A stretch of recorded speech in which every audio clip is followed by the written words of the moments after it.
আজি মই তোমালোকক শংকৰদেৱ শিশু নিকেতন বিদ্যালয়ৰ বাবে তোমালোকৰ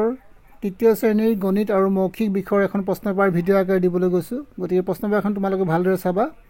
এই প্ৰশ্নপত্ৰখন হৈছে তোমালোকৰ 2024 বৰ্ষৰ, গতিকে তোমালোকৰ 2025 বৰ্ষত খুবেই ইম্পৰ্টেণ্ট, গতিকে তোমালোকে ভালদৰে চাবা। ইয়াত প্ৰথম প্ৰশ্ন তোমালোকৰ দিয়া হৈছে উত্তৰ দিয়া। তোমালোকক প্ৰশ্ন এটা দিছে আজি কি বাৰ, গতিকে তোমালোকে আজি কি বাৰ বুলি ক'লে তোমালোকৰ যিদিনা পৰীক্ষা হ'ব সেই পৰীক্ষাৰ দিনা তোমালোকে কি বাৰ পৰিব সেই বাৰটো তোমালোকে লিখিবা। সেই বাৰটো হৈছে তোমালোকৰ বৃহস্পতিবাৰ। গতিকে মই উত্তৰ লিখিছোঁ, তোমালোকে ভালদৰে চাই ল'বা। এক বছৰত কিমান দিন, গতিকে তোমালোকে জানা সকলোৱে যে এক বছৰত কিমান থাকে 365 দিন। উত্তৰবিলাক তোমালোকৰ কিনাৰ ফালে মই লিখি দিছোঁ, তোমালোকে এই উত্তৰবিলাক ইয়াত চাই ল'বা। 10/4 ভগ্নাংশত লিখা, গতিকে তোমালোকে লিখিবা 10/4 কিদৰে লিখিছোঁ দেখিছা, 10/4 এইদৰে তোমালোকে উত্তৰটো লিখিবা। ইয়াৰ পিছত নেক্সট আমি চাওঁ বস্তুৰ দিশ জুখিবলৈ। বস্তুৰ দিশ জুখিবলৈ কি সঁজুলি ব্যৱহাৰ কৰা হয়, তোমালোকে জানা ইয়াৰ কি স্কেল ব্যৱহাৰ কৰা হয়। দুটা 50 পইচাত কিমান টকা, দুটা 50 পইচা যদি যোগ কৰি দিয়া হয় তোমালোকে কিমান টকা পাবা, উত্তৰ তোমালোকে লিখিবা 1 টকা। চিত্ৰটোক ভগ্নাংশত প্ৰকাশ কৰা, গতিকে তোমালোকে দেখিছা ইয়াত দুটা অংশ আছে আৰু এটা অংশত ৰং দিয়া হৈছে, গতিকে তোমালোকে উত্তৰ লিখিবা 2/1। ইয়াৰ পিছত তোমালোকে চাবা 1000 গ্ৰামত কিমান কিলোগ্ৰাম। 1000 গ্ৰামত তোমালোকে সকলোৱে জানা যে 1 কিলোগ্ৰাম লিখিবা, উত্তৰটো তোমালোকে 1 কিলোগ্ৰাম লিখিবা। ইয়াৰ পিছত তোমালোকে চাবা জুলীয়া বস্তুৰ জোখ কি এককত জোখা হয়, তোমালোকে লিখিবা জুলীয়া বস্তুৰ একক লিটাৰত জোখা হয়। তাৰপিছত তোমালোকে নম্বৰটো চাবা তথ্যৰ গণনা কৰোঁতে কি চিহ্ন ব্যৱহাৰ কৰিলে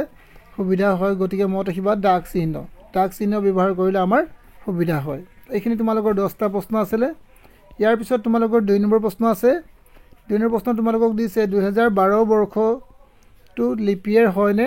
নহয় দেখুওৱা, গতিকে এই প্ৰশ্নবিলাকৰ উত্তৰ মই তোমালোকক তলত কৰাই দিছোঁ, গতিকে তোমালোকে তলৰ পৰা চাই ল'বা। মই এতিয়া কেৱল তোমালোকৰ প্ৰশ্নখনেই দেখুৱাই গৈছোঁ। ইয়াৰ পিছত তোমালোকে কি কৰিবা, তলত পাই যাবা ইয়াৰ উত্তৰবিলাক। এই প্ৰশ্নবিলাক এবাৰ চাই যোৱা আৰু ইয়াৰ সকলোবিলাক প্ৰশ্ন উত্তৰ মই তলত কৰাই দিছোঁ, গতিকে তোমালোকে উত্তৰবিলাক ভালকৈ মন কৰি বুজি যাবা এবাৰ। এইটো 8 নম্বৰ প্ৰশ্ন। ইয়াৰ পিছত তোমালোকৰ 9 নম্বৰটো তোমালোকৰ বি কৰা দিছে আৰু 10 নম্বৰটো তোমালোকৰ পূৰণ কৰা। ইয়াৰ পিছত তোমালোকে চাবা নোট আৰু মুদ্ৰা সংখ্যা লিখা, গতিকে তোমালোকে একাধিক হ'ব পাৰে। 140 টকাত তোমালোকে মুদ্ৰাবিলাক কিদৰে ভাগ কৰিব পাৰি ভাগ কৰি দেখাব লাগে। ইয়াৰ পিছত তোমালোকে চাবা 1 দিস্তা বহীৰ পাতৰ দাম যদি 12 টকা 50 পইচা হয় তেন্তেহ'লে 8 দিস্তা বহীৰ দাম কিমান, এইবিলাক কৰিব লাগিব তোমালোকক। মই কৰাইও দিছোঁ বহীত, তোমালোকে ভালদৰে চাই যাবা। তলৰ জোখবোৰ কোনটো কি একক প্ৰকাশ কৰা হৈছে, চক পেঞ্চিলৰ দৈৰ্ঘ্য কি একক ব্যৱহাৰ কৰা হয়। চক পেঞ্চিলৰ দৈৰ্ঘ্য জুখিবলৈ আমি চেণ্টিমিটাৰ একক ব্যৱহাৰ কৰোঁ। গুৱাহাটীৰ পৰা নলবাৰীলৈ দূৰত্ব জুখিবলৈ আমি কিলোমিটাৰ ব্যৱহাৰ কৰোঁ আৰু তোমাৰ মাৰ চাদৰখনৰ দৈৰ্ঘ্য কি ব্যৱহাৰ কৰোঁ, আমি মিটাৰ দৈৰ্ঘ্য কৰোঁ জুখিবলৈ। ইয়াৰ পিছত তুমি 14 নম্বৰটো চাবা এবাৰ। তুমি বজাৰৰ পৰা 20 টকা আলু, 15 টকাৰ বিলাহী আৰু 25 টকাৰ জিকা, 12 টকাৰ পটল কিনিলা, মুঠতে কিমান খৰচ কৰিলা, গতিকে তোমালোকে এইটো দীঘলীয়া অংক হ'ব, ভালদৰে চাই ল'বা। ইয়াৰ পিছত তোমাৰ শ্ৰেণীত 30 জন ছাত্ৰ ছাত্ৰী আছে, তেওঁলোকৰ তেজৰ গ্ৰুপ তলত দিয়া ধৰণৰ, এইবিলাক দেখিছা। ইয়াৰ পিছত ইয়াত দিছে তলৰ তালিকা পূৰ্ণ কৰা। তলৰ তালিকাখন পূৰ্ণ কৰি দিব কৈছে, গতিকে এই তালিকাখন দেখিছা নিশ্চয়। এতিয়া তোমালোকে ইয়াৰ উত্তৰবিলাক মই কৰাই দিছোঁ, উত্তৰবিলাক এবাৰ ভালদৰে চাই যাবা। কোন দুটা গ্ৰুপৰ তেজ থকা ছাত্ৰ ছাত্ৰীৰ সংখ্যা সমান, গতিকে তোমালোকে যেতিয়া উত্তৰটো কৰিবা তেতিয়া তাৰ উত্তৰবিলাক তোমালোকে উত্তৰবিলাক গম পাই যাবা। ইয়াৰ পিছত এতিয়া তোমালোকে মন কৰিবা উত্তৰ ওলোৱা। তোমালোকৰ যি 2 নম্বৰ প্ৰশ্ন আছিলে সেই 2 নম্বৰ প্ৰশ্ন মই তোমালোক উত্তৰ কৰাই দিছোঁ। ইয়াত 2012 বৰ্ষটো লিপিয়েৰ হয়নে নহয় দেখুওৱা, গতিকে 2012ক মই কিহেৰে হৰণ কৰিলোঁ, 4ৰে হৰণ কৰিলোঁ। 4ৰে হৰণ কৰোঁতে কেইবাৰ গৈছে, 5 বাৰ দিছোঁ। 5 4 গুণ 20, বাকী থাকিলে তোমালোকৰ 1টো তোমালোকৰ বাৰ নাযায়, গতিকে আমি ইয়াত এটা শূন্য বহালোঁ। শূন্য বহালে লগে লগে আমাৰ 2টো নামি আহিব, এতিয়া 4 3 গুণ 12, গতিকে আমাৰ বাকী থাকিলে শূন্য। যদি শূন্য বাকী থাকি যায় তেতিয়াহ'লে তোমালোকে গম পাবা সেই বছৰটো লিপিয়েৰ হ'ব। ইয়াৰ পিছত তোমালোকৰ 3/2ক চিত্ৰ সহায়ত প্ৰকাশ কৰা, গতিকে মই উত্তৰ কৰি দিছোঁ চোৱা। 3/2, গতিকে 3টা ভাগ কৰিলোঁ আৰু 2টা ভাগত ৰং দিলোঁ, এইটো তোমালোকৰ চিত্ৰ আকাৰ প্ৰকাশ হৈ গ'ল। ইয়াৰ পিছত তোমালোকৰ চাবা পইচাত প্ৰকাশ কৰা। 20 টকা 20 টকা আমি পইচা যদি প্ৰকাশ কৰোঁ 20 পূৰণ 100 দিব লাগিব কৰিলে 2000 পইচা হ'ব তোমালোকৰ ইয়াৰ পিছত তোমালোকে চাবা 555 পইচা তোমালোকে টকাত প্ৰকাশ কৰা কিদৰে প্ৰকাশ কৰিব চোৱা 555 পইচা সমান 100 ভাগৰ 555 টকা ইয়াক যদি আমি দশমিকলৈ নিউ তেতিয়াহ'লে তোমাৰ কি হ'ব দশমিকৰ পিছত আমাৰ একৰ পিছত যেহেতু শূন্য দুটা আছে গতিকে দশমিকৰ পিছত দুটা সংখ্যা থাকিব লাগিব গতিকে আমি 5.55 টকা বুলি লিখিম ইয়াৰ পিছত চোৱা অংকৰে লিখা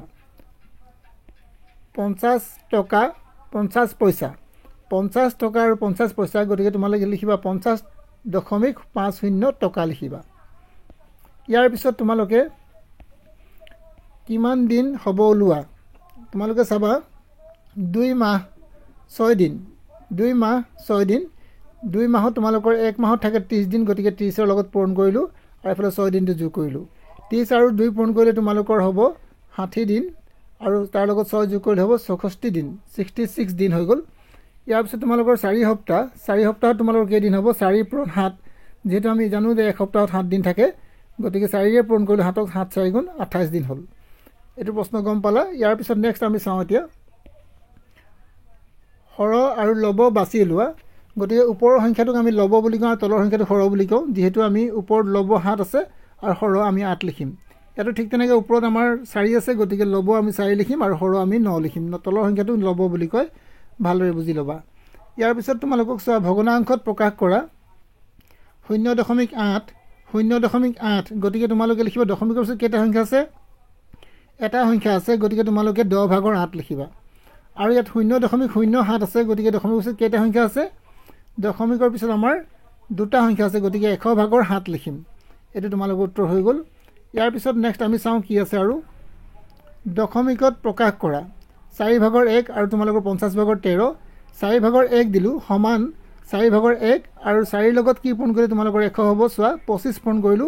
25 পূৰণ কৰাৰ লগে আমি ওপৰটো 25 এটা পূৰণ কৰিলো 25 গুণ 25 আৰু 25 4 পূৰণ কৰিলে 100 হ'ব গতিকে যেহেতু 100 শূন্য দুটা আছে গতিকে দশমিক পিছত দুটা সংখ্যা বহিব 0.25 ইয়াৰ পিছত তোমালোকে 50 ভাগৰ 13 50 ৰ লগত 2 পূৰণ কৰিলে 100 হ'ব আৰু ইয়াৰ লগতো 2 পূৰণ কৰিলো ওপৰত হ'ল 26 আৰু তলত হ'ল 100 গতিকে এটো তোমালোকে কি লিখিবা 0.26 লিখিবা এখিনি হৈ গ'ল ইয়াৰ পিছত তোমালোকে এবাৰ চাবা 7 নম্বৰ ক আখৰে লিখা 250 টকা গতিকে তোমালোকে এইদৰে লিখিবা 250 টকা এইদৰে লিখিবা এবাৰ তোমালোকে চাবা 20 টকা যোগ 20 টকা যোগ 10 টকা সমান তোমালোকৰ কিমান গতিকে 20 20 10 যোগ কৰি দিয়া 0 0 যোগ কৰিলে 0 হ'ব এফালে 2 2 4 4 1 5 মানে 50 টকা ওলাব ইয়াৰ পিছত নেক্সট তোমালোকে আকৌ যোগ কৰা দিছে এখিনি সিধা যোগ কৰিবা তোমালোকে 0 0 যোগ কৰিলে 0 হ'ব আৰু 5 আৰু তোমালোকে যদি তোমালোকে 7 আৰু 5 যোগ কৰা 15 হ'ব 7 আৰু 5 যোগ কৰিলে 15 15 আৰু 5 যোগ কৰিলে 20 20 ৰ 0 বহিলে উকলিলে 2 এফালে তোমালোকৰ যেহেতু 2 আছিল 0 আছিল গতিকে 2 হৈ গ'ল এফালে তোমালোকে 7 আৰু 8 যোগ কৰিলে তোমালোকে 15 15 পাছে 20 গতিকে 202.00 টকা এবাৰ বিয়োগ কৰিবলৈ কৈছে বিয়োগ কৰিব ক'লে আমি কি কৰিম পইচাটো ইয়াত লিখি দিওঁ 0 ৰ পৰা 0 গ'লে তোমালোকৰ 0 হ'ব 8 ৰ পৰা 5 গ'লে তোমালোকৰ 3 হ'ব আৰু 5 ৰ পৰা যদি আমি 0 বিয়োগ কৰোঁ 5 হ'ব আৰু 6 ৰ পৰা 3 বিয়োগ কৰিলে আমাৰ 3 হ'ব গতিকে আমি কিলো 35 টকা 30 পইচা লিখিলো ইয়াৰ পিছত আমি পূৰণ কৰা চোৱা পূৰণ কৰা তোমালোকে 4 ৰে পূৰণ কৰিবা 4 5 গুণ 20 বহাবা আৰু 4 7 গুণ 28 এফালে 2 আছিল তোমালোকৰ 29 30 হৈ গ'ল আৰু এফালে 4 5 গুণ 20 21 22 23 আৰু 4 গুণ 4 5 6 7 4 গুণ 4 5 6 গতিকে তোমালোকৰ 663.00 টকা হ'ব গতিকে নিশ্চয় বুজি পাইছা মই অলপ খৰখেদাকে বুজাই দিছোঁ কাৰণ তোমালোকৰ পৰীক্ষা খুবেই সোনকালে পাই গৈছে এবাৰ চাবা তোমালোকে নোট আৰু মুদ্ৰাৰ সংখ্যা লিখা উত্তৰ একাধিক হ'ব পাৰে গতিকে তোমালোকে 140 লিখিলা 140ক আমি ভাগ কৰি দিব লাগে টকাবিলাক 100 টকা যোগ 20 টকা যোগ 20 টকা এটো হৈ গ'ল 140 টকা এইদৰে তোমালোকে লিখিব পাৰিবা নতুবা তোমালোকে এনেকৈ লিখিব পাৰিবা 140 টকা সমান 50 যোগ 50 যোগ 50 50 100 হৈ গ'ল আৰু 20 যোগ কৰিলে তোমালোকৰ 120 120 ৰ লগত 10 যোগ কৰিলে তোমালোকৰ হ'ব 130 আৰু 5 টকা যোগ কৰিলে 135 টকা